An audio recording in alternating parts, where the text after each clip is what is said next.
Mutiara Hikmah Official, menyingkap hikmah di balik sunnah.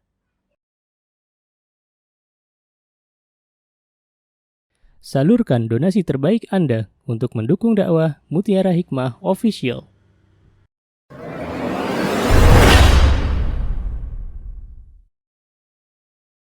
Baik, akhwati fillah rahimani wa rahimakumullah, hari ini kita akan belajar sirah nabawiyah, sirah yang berkaitan dengan sosok wanita yang sudah tidak lagi muda. Beliau terkenal dengan sebutan Ummu Mihzan, atau ada juga beberapa kitab yang menyebutkan Ummu Mahzan. Setelah saya baca referensi dari beberapa kitab, ternyata penyebutan yang sahih adalah Ummu Mihzan. Ummu Mihzan, insyaallah. Jadi ini ceritanya tuh cocok banget untuk yang lansia, karena beliau adalah sosok yang memang tidak lagi muda, ya nenek. Disebutkan beliau itu adalah seorang nenek, masya Allah. Beliau seorang nenek yang mungkin bagi yang melihatnya, kalau pertama melihat, kalau ada orang begini Bu, kita bayangkan, ada nenek-nenek yang berpakaiannya lusuh, misalnya kulitnya hitam, kulitnya sudah tidak lagi glowing, sudah keriput di mana-mana. Kalau nenek-nenek gimana? Kan keriput di mana-mana. Jalan juga sudah tidak setegak anak muda, ya.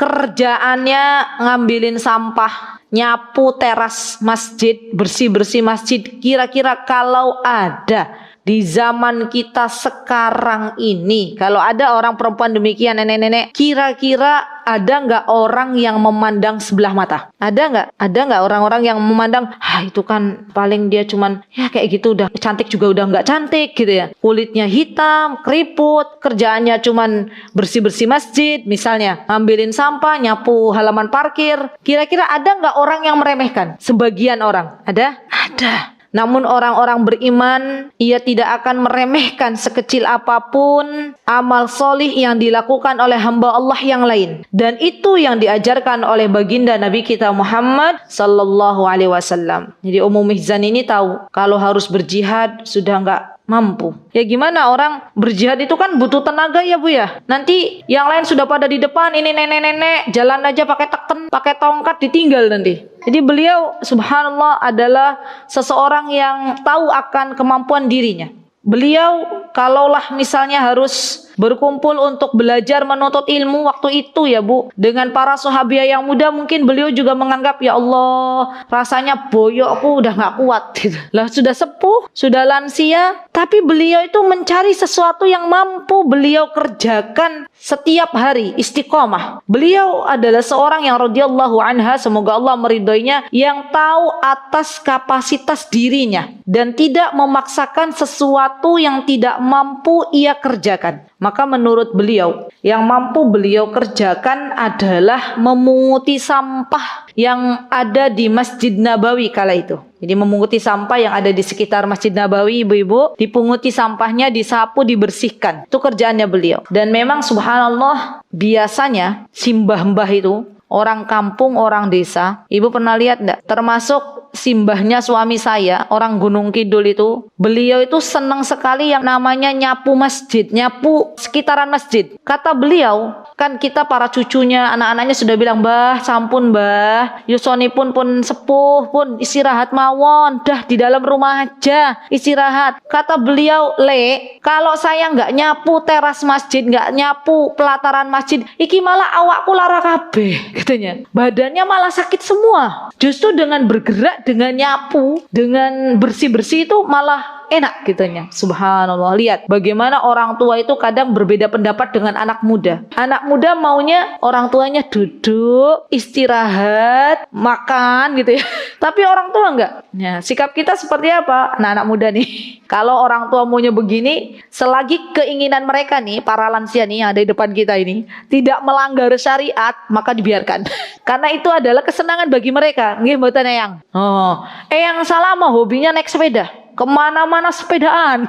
Mungkin bagi putra-putrinya beliau, sampun tenggrio mawon nggih. Sudah Eyang di rumah aja, kasihan lututnya. Eyang selama ndak maunya muterin Yogyakarta. Dan memang itu beliau senangnya begitu. Ya sudah, nggak apa-apa. Yang penting pas sepedaan hati-hati, tutup aurat, jangan sampai terbuka auratnya, keluar baca doa dan kembali dengan selamat. Ya sudah. Pripun yang? Oh, sepeda sambil zikiran. Jadi caranya mungkin kalau di rumah orang tua suruh zikir, deket tembok ngantuk gitu ya. Tapi kalau sepedaan gimana mau ngantuk? Ya sambil zikiran, subhanallah. Zikiran apa yang? Oh, zikir pagi kalau udah selesai, zikir paginya. Masya Allah, anak-anak muda itu Eyang, walaupun usianya sudah nggak muda lagi tapi murojaah. Lah kita anak muda ini biasanya kadang di luar sana ada orang banyak sepedaan sambil dengerin musik. Ya, subhanallah. Jadi jangan sampai kalah nih anak-anak muda. Kalau eyang-eyang saja murojaah, maka kita murojaah juga. Tapi gimana nggak punya hafalan Ustazah? Ya wis, Al-Fatihah aja terus baca, nggak apa-apa. Hafalnya cuma qul huwallahu ahad, udah qul huwallahu ahad terus baca gitu ya. Atau zikir niki eyang, subhanallahi wa bihamdihi, subhanallahil azim. Terus subhanallahi wa bihamdihi, subhanallahil azim. Atau perbanyak istighfar ya akhwat, perbanyak istighfar. Dan ini merupakan bekal untuk kita nanti ketika menghadap Allah Subhanahu wa taala. Masya Allah. Baik. Nah, Ummu Mihzan, beliau tahu akan kewajiban beliau berkhidmat kepada Islam. Subhanallah. Allahu akbar. Walaupun badan beliau lemah, walaupun usia sudah tidak lagi muda, namun beliau tidak kendor semangatnya untuk memberikan yang terbaik ya untuk agama ini. Subhanallah, memberikan yang terbaik untuk agama ini. Maka beliau setiap pagi hari, Masya Allah, beliau senantiasa tekun untuk mengerjakan pekerjaan bebersih masjid ya, Masya Allah. Dan itu dilakukannya sampai beliau wafat. Subhanallah, istiqomah. Ketika beliau diwafatkan oleh Allah di malam hari, maka para sahabat yang mereka tahu akan keutamaan menyegerakan pengurusan jenazah, mereka tidak menunggu untuk keesokan harinya. Jadi memang ya akhwat, ibu-ibu, kalau jenazahnya salihah, mereka itu kalaulah diberikan kesempatan untuk bicara, mereka kata Rasulullah akan mengatakan qaddimuni, qaddimuni.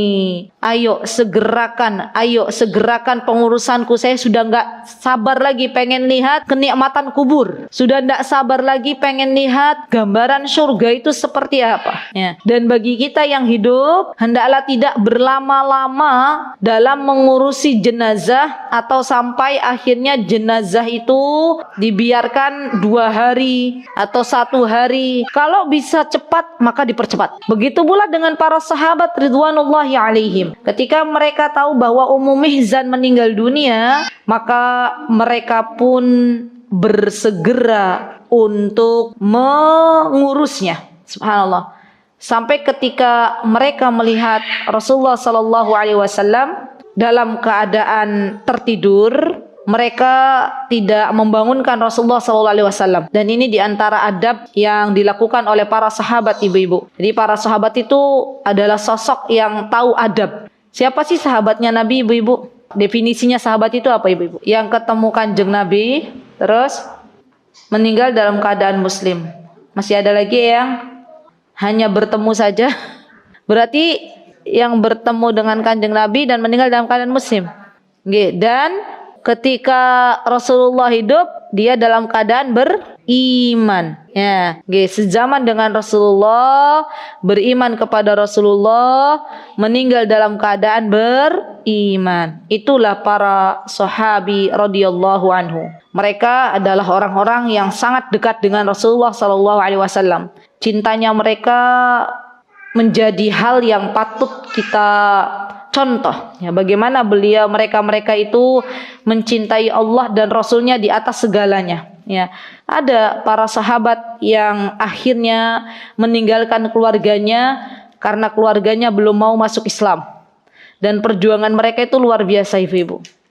Maka dari itu ketika mereka mendengar Rasulullah SAW pernah mengatakan bahwa segeralah mengurusi jenazah, ketika tahu jenazahnya itu adalah salih atau salihah, mereka benar-benar langsung mengamalkannya. Mereka benar-benar ingin mengamalkan apa yang telah disabdakan oleh Nabi kita Muhammad SAW. Jadi para sahabat itu, di antara hal yang patut kita contoh adalah mereka bersegera. Kalau itu tahu perintah dari Allah dan Rasulnya, nggak mikir panjang, bersegera untuk mengamalkannya. Itu ciri khas para sahabat ridwanullahi alaihim. Dan ketika mereka tahu Rasulullah masih dalam keadaan tertidur, mereka tidak mau mengganggu istirahatnya Rasulullah SAW. Dan mereka pun akhirnya menguburkan jenazahnya Ummu Mihzan. Subhanallah. Disebutkan di dalam Sahih Muslim bahwa dari hadis Abu Hurairah radhiyallahu anhu bahwa ketika keesokan harinya Rasulullah merasa kehilangan. Apa kata Rasulullah SAW? Disebutkan oleh Abu Hurairah, inna imra'atan sauda kanat taqumul masjid fafaqiduha Rasulullah SAW fasalah anha faqalu mat. Jadi Rasulullah kehilangan. Mana orang tua mbah-mbah yang biasa beresi masjid, yang biasa nyapu masjid, kok saya nggak ngelihat, kata Rasulullah SAW. Dan mereka mengatakan, ya Rasulullah, qadmat, si mbah itu sudah meninggal dunia.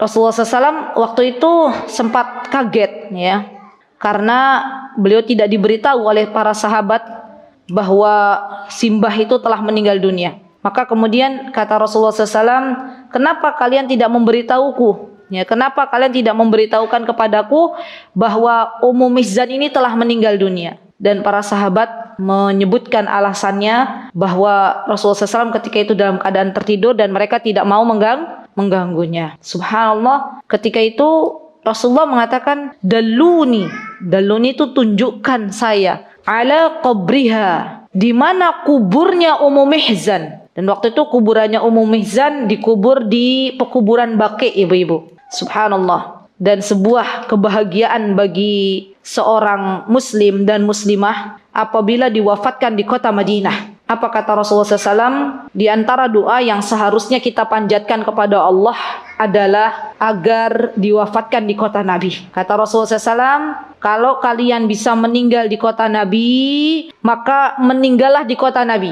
Karena barang siapa yang meninggal di Madinah akan saya berikan syafaat nanti di hari kiamat. Itu janjinya Rasulullah SAW. Jadi termasuk Ummu Mihzan, beliau sahabiyah yang meninggal di kota Nabi. Dan tidak semua sahabi dan sahabiyah meninggal di kota Nabi. Ada yang meninggal di Kufah, ada yang meninggal di Mesir, ada yang meninggal di Mekah, dan tidak semua meninggal di kota Nabi. Kenapa mereka meninggal di Kufah? Karena biasanya mereka diutus ya oleh Rasulullah SAW untuk sebuah tugas yang mulia, dan mereka Allah wafatkan di sana. Jadi ibu-ibu, yang namanya meninggal di kota Madinah itu nggak harus penduduk Madinah, tidak harus. Siapapun yang Allah izinkan untuk meninggal di kota Madinah, maka Allah akan wafatkan di kota Madinah. Tahun 2022, setahun yang lalu, tepatnya bulan Agustus. Ya, ada seorang yang rajin ke masjid. Masih ingat nggak ibu-ibu kisahnya? Ada jamaah kami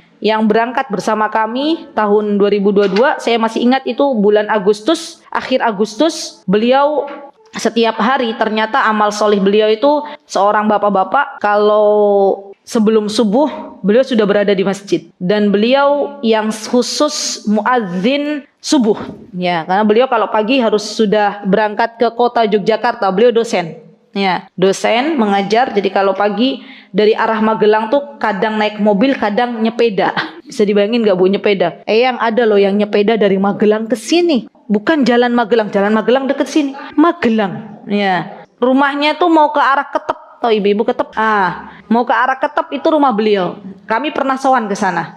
Ya. Kata istrinya, suaminya itu kalau sebelum subuh sudah bangun, sudah ke masjid, nanti azan. Ya subhanallah. Dan setiap hari beliau menyibukkan dirinya dengan belajar dan mengajar. Kata beliau, Ustazah, suami saya itu ngajarnya di sebuah universitas di Yogyakarta. Tapi beliau tidak menyebutkan universitasnya. Yang jelas beliau dosen. Ya Masya Allah. Ibu-ibu tahu, ternyata Allah ridha dengan pekerjaan beliau sebagai muadzin dan sebagai guru dosen. Allah hadiahkan di akhir kehidupannya meninggal di kota Nabi. Allahu Akbar. Meninggal di Madinah di hari Jumat sore. Masya Allah. Bahkan yang membuat kami semua itu, oh Masya Allah ya, beliau tuh di akhir sisa hidupnya tuh bilang gini ke anak dan istrinya. Beliau bawa putranya karena kondisi beliau waktu berangkat sudah pakai kursi roda. Bilang ke putranya, Le, orang Jawa ya, Le, bapak wis seneng iso ngantarkan kamu sama ibu ke sini. Allahu Akbar. Artinya berarti bapak ini adalah bapak yang ingin memberikan kebahagiaan di hati istri dan anaknya. Masya Allah. Dan Allah wafatkan di kota Madinah. Orang Magelang, Bu.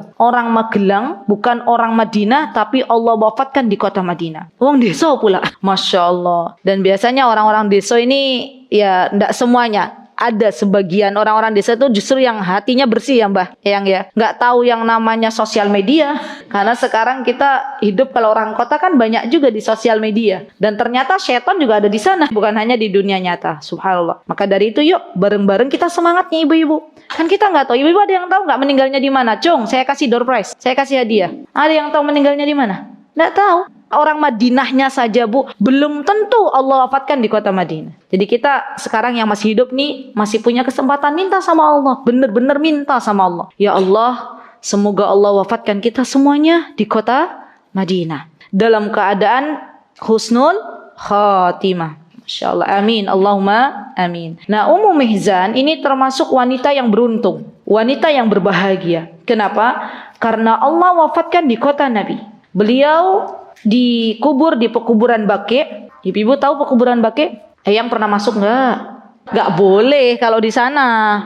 Pernah masuk? Oh, dikasih tahu. Tapi nggak boleh masuk kalau perempuan di sana, nggak boleh. Jadi hanya dikasih tahu aja itu pekuburan Baqi' ya. Kemarin tuh ada jamaah yang maksa-maksa sama askarnya, nggak boleh, tetap perempuan. Pengen lihat gitu ya. Tetap nggak boleh. Ketat di sana. Memang nggak boleh perempuan masuk ke pekuburan Baqi'. Ya. Siapa di sana? Ada siapa? Ada para sahabat, ada putrinya Rasulullah SAW, ada sebagian istrinya Rasulullah SAW yang dikubur di sana, Masya Allah. Dan pekuburan Baqi' itu dekat dengan Masjid Nabawi. Masya Allah, ya Masya Allah. Nah, ibu-ibu yang saya cintakan Allah, Ummu Mihzan ini dikubur di pekuburan Baqi'. Maka ketika Rasulullah SAW tahu bahwa Ummu Mihzan sudah dikubur, beliau bersegera untuk ke kuburnya Ummu Mihzan dan salat jenazah di kuburannya Ummu Mihzan. Ingat, yang dilakukan oleh Rasulullah SAW adalah salat jenazah, bukan salat 5 waktu.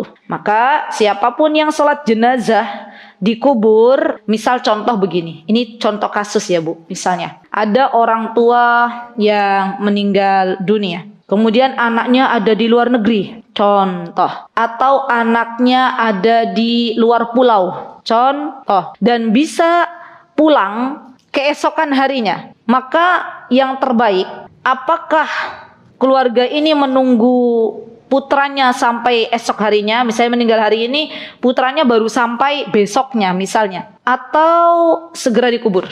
Segera dikubur. Nanti kalau putranya datang, dia bisa melakukan salat jenazah di pekuburan kedua orang tuanya, dan ini diperbolehkan. Ya. Kenapa salat jenazah itu boleh dikubur, Bu? Karena di situ nggak ada sujud, ya kan? Berdiri aja.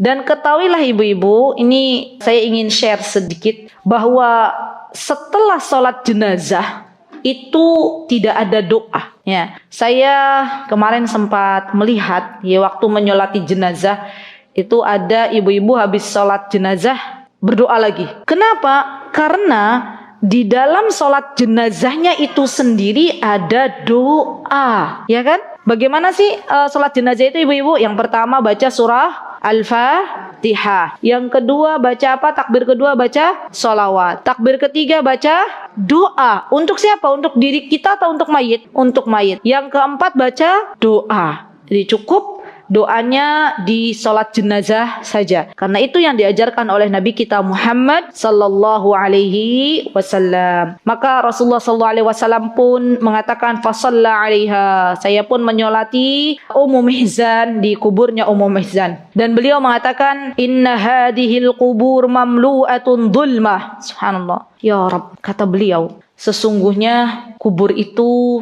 adalah kegelapan bagi siapa? Ala ahliha, bagi penghuni kuburnya.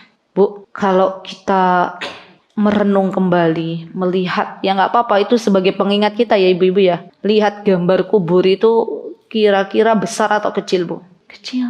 Dan kita semuanya akan ke sana. Kasur empuk yang ada di rumah kita tidak akan kita bawa. Subhanallah. Rumah yang megah juga tidak akan kita bawa. Yang kita bawa hanyalah amal solih. Yang kita bawa adalah doa dari anak-anak kita. Yang akan kita dapatkan adalah amal jariyah atau sedekah jariyah yang kita titipkan di dunia. Yang kita akan bawa adalah ilmu yang kita sebarkan, dan itu termasuk ilmu yang bermanfaat. Itu saja. Ya, maka dari itu kata Rasulullah SAW bahwa kubur itu aslinya gelap. Ya, mamlu'atun dzulma ala ahliha.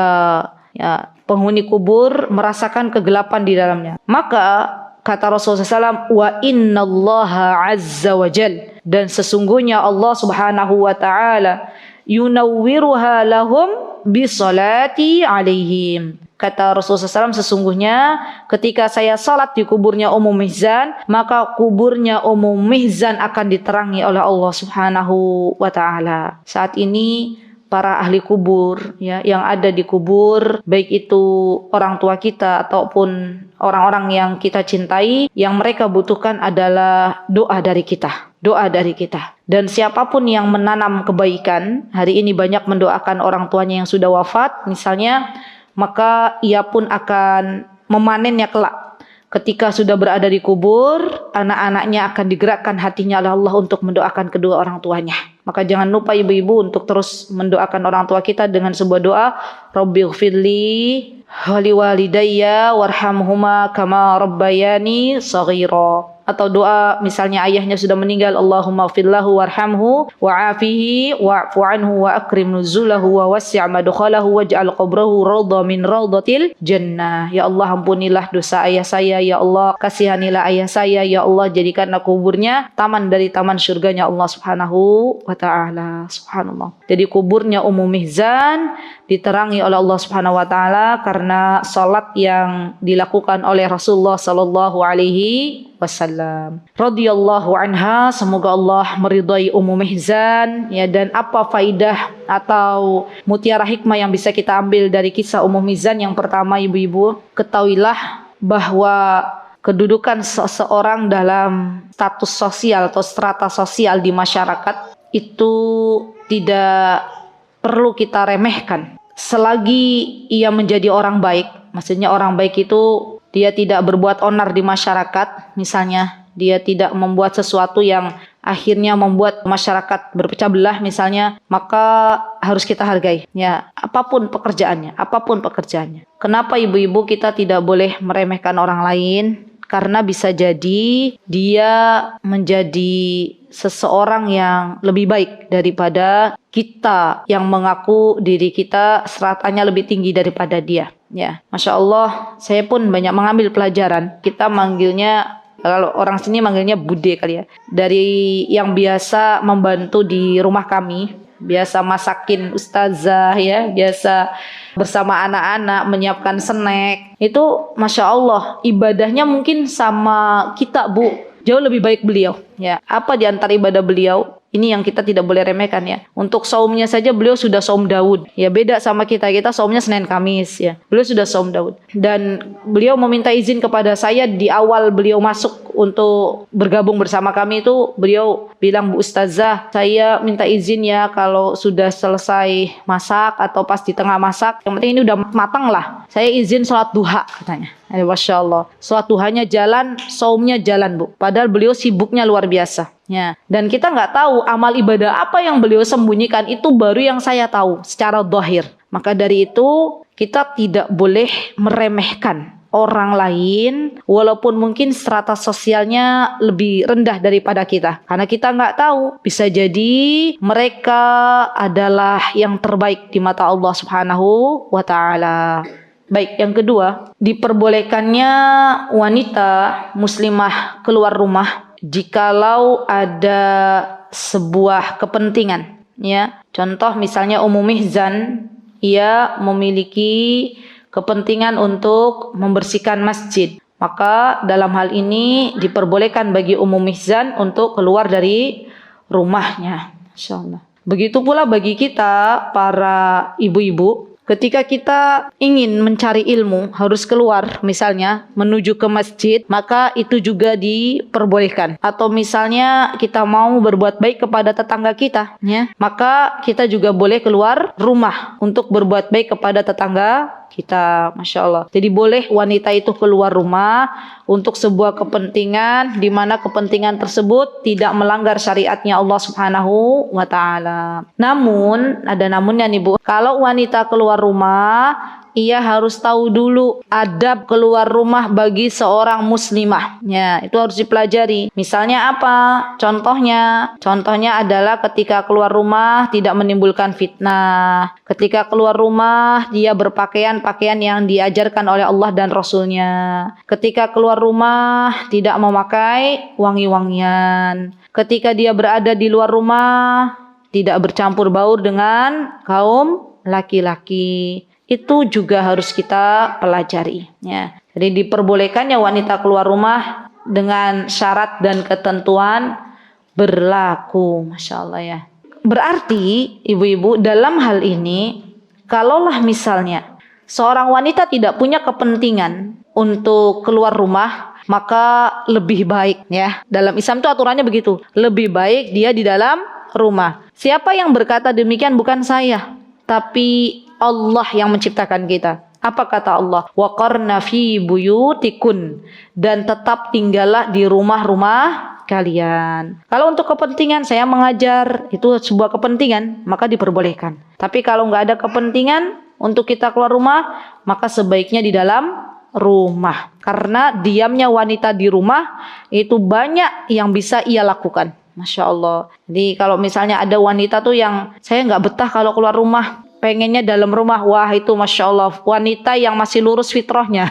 Ya Masya Allah. Dan kebanyakan zaman sekarang ibu-ibu, ya, ada banyak wanita-wanita yang dia keluar rumah tapi nuwun sewu tidak dipelajari dulu adab-adabnya. Adab seorang wanita muslimah keluar rumah. Dan bagi kita sebagai seorang istri, ketika keluar rumah hendaklah meminta izin kepada suaminya. Jangan asal selonong-selonong aja Bu. Tetap kita minta izin ke suami kita. Beb, saya izin ya mau mengajar. Misalnya saya alhamdulillah kalau mau mengajar izin dulu juga, ya. Nanti didoain sama suaminya, semoga acaranya lancar, fi amanillah. Wah, Masya Allah. Dan suami kita tahu kemana istrinya pergi, ya kan?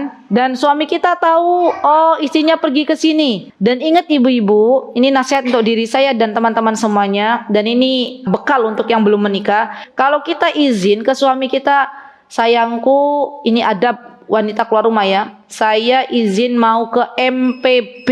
Pulangnya nanti misalnya ibu mau kemana bilang mau ke sini atau mau ke rumah, sudah cukup ke situ aja. Yang namanya emak-emak kadang izin ke suaminya ngaji. Napa yang mampir-mampir yang? Oh, yang ini sudah pengalaman. Ya banyak makan garam kehidupan. Sekarang napa yang? Tobatan nasuha, Masya Allah. Jadi itu dulu masa muda nggih. Jadi itu peristiwa masa muda dulu nggih. Masya Allah. Nah bagi kita yang masih muda harus bisa ambil pelajaran dari para sesepuh. Ya, alhamdulillah yang salama masih diberikan usia oleh Allah, diberi kesempatan untuk bertaubat. Lah kalau kita anak-anak muda nggak tahu apakah masih diberikan kesempatan untuk bertaubat atau sudah diwafatkan Allah terlebih dahulu. Karena yang namanya ajal datang itu nggak harus menunggu sepuh. Ajal datang nggak harus menunggu usia kita 50 tahun. Bisa jadi besok, bisa jadi 1 jam kemudian. Wallahu ta'ala a'lam. Maka bersiap-siap kalau mau keluar rumah, hati-hati izinnya kemana, maka disitulah kita berangkat dan kemudian kita kembali ke rumah kita. Tidak mampir-mampir. Misalnya perempuan diajak oleh temannya, yuk makan apa? Yuk, kok biasanya mama itu misalnya apa gitu ya, Masya Allah. Kecuali kalau memang suaminya bilang begini, suaminya di luar kota, Beb, saya mau ini ya, mau izin 1 pekan ini insya Allah mau keluar rumah tapi untuk hal-hal yang baik. Suaminya sudah bilang oke, gitu ya, boleh silahkan. Maka istri juga boleh dengan syarat keluarnya itu untuk hal-hal yang Baik. Jadi setiap keluarga punya metode berbeda-beda. Baik, yang ketiga. Poin yang ketiga yang bisa kita ambil faidah dari Ummu Mihzan, ibu-ibu, adalah bahwa sesungguhnya subhanallah sebuah amalan kecil bisa menghantarkan seseorang kepada surganya Allah Subhanahu wa taala jika ia lakukan dengan penuh istiqamah. Jadi amalan kecil yang ia lakukan setiap hari, walaupun itu kecil, walaupun itu sedikit, bisa menghantarkan ke surganya Allah Subhanahu wa taala jika dilakukan dengan kontinu, jika dilakukan dengan istiqomah. Contoh tadi Eyang bilang, insya Allah saya istiqomah untuk zikir apa yang pagi dan petang gitu ya. Mboten napa-napa, sithik-sithik yang penting kelakon. Ya Masya Allah. Atau ada ibu-ibu, karena saya sudah lansia, jadi saya insya Allah istiqomah baca Quran 1 halaman. Misal contoh, mboten napa-napa. Yang penting dilakukan secara kontinu. Jangan sampai ketemu Al-Qur'annya pas Ramadan. Ya Ramadan semangat baca Quran berjuz-juz, giliran keluar dari Ramadan nggak pernah baca Al-Quran. Sedekah juga sama, ya sedikit-sedikit yang penting istiqomah. Allah tidak melihat seberapa besar ya sedekah yang kita keluarkan, tapi Allah melihat dari niat yang ada dalam diri seorang hamba, juga keistiqomahan yang dilakukan oleh seorang hamba. Ya, jadi Ummu Mihzan ini walaupun kerjaannya hanya memunguti daun, nyapu, ya Masya Allah, tapi beliau kerjakan dengan kontinu. Dan itu subhanallah menghantarkan kepada surganya Allah Subhanahu wa taala dan juga ridhonya Rasulullah SAW. Kuburnya diterangi dengan salatnya Rasulullah SAW di dekat kubur beliau, ya radhiyallahu anha. Yang keempat, ketika Rasulullah SAW beliau memuliakan Ummu Mihzan, padahal Ummu Mihzan adalah seorang nenek yang berkulit hitam. Ini menunjukkan bahwa Rasulullah SAW tidak membeda-bedakan satu di antara yang lain. Jadi Rasulullah SAW tidak membeda-bedakan apakah itu adalah wanita yang muda yang berkulit putih atau wanita tua yang berkulit hitam. Beliau tidak membeda-bedakan. Masya Allah ya.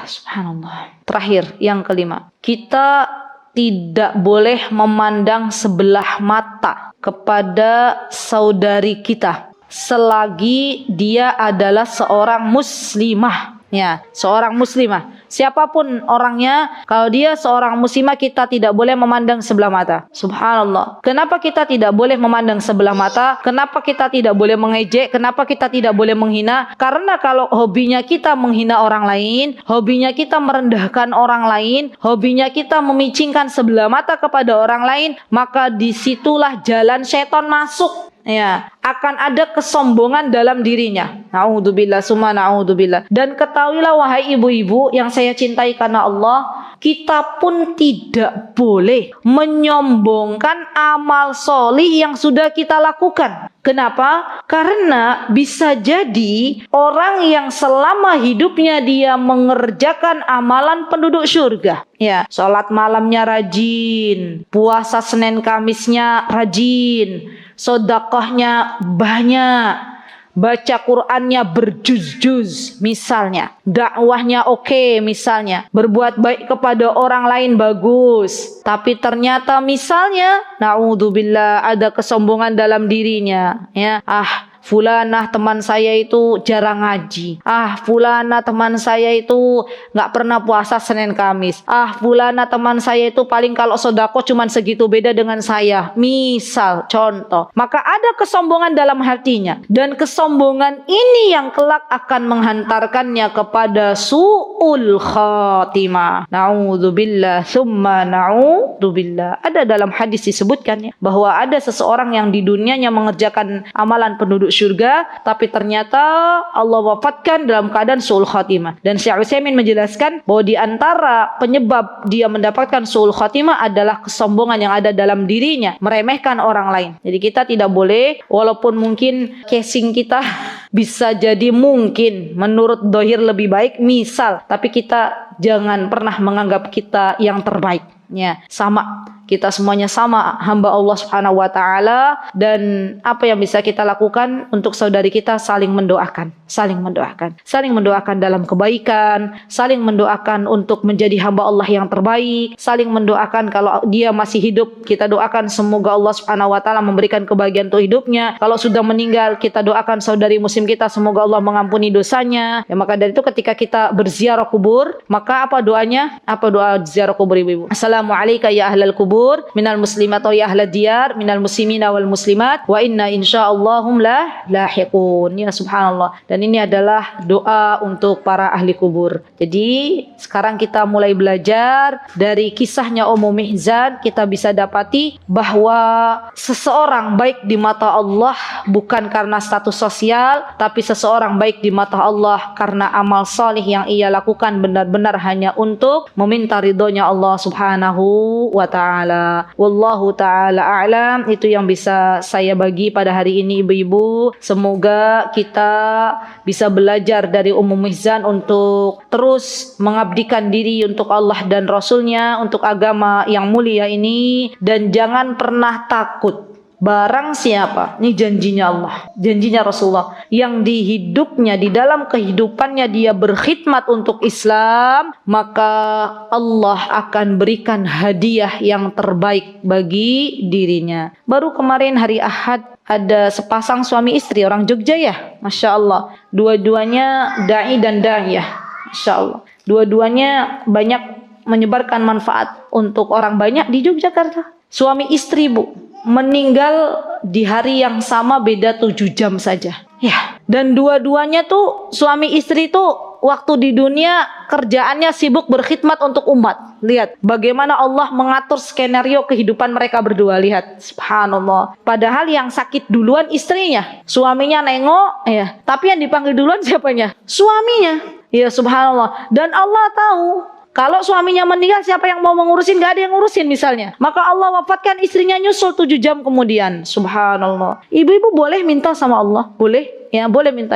Ya Allah, wafatkanlah hamba di kota Madinah bersama suami tercinta. Ya, pengennya kita bareng. Pengennya kita apa? Bareng, dikubur bareng ya di kota Madinah, di pekuburan Baqi. Semoga Allah Subhanahu wa taala mewafatkan kita dengan pasangan hidup kita ya di tempat yang terbaik.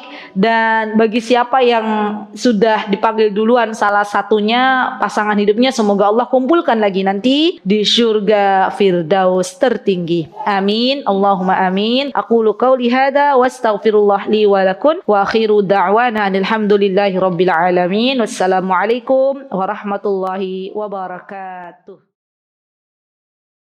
Mutiara Hikmah Official, menyingkap hikmah di balik sunnah.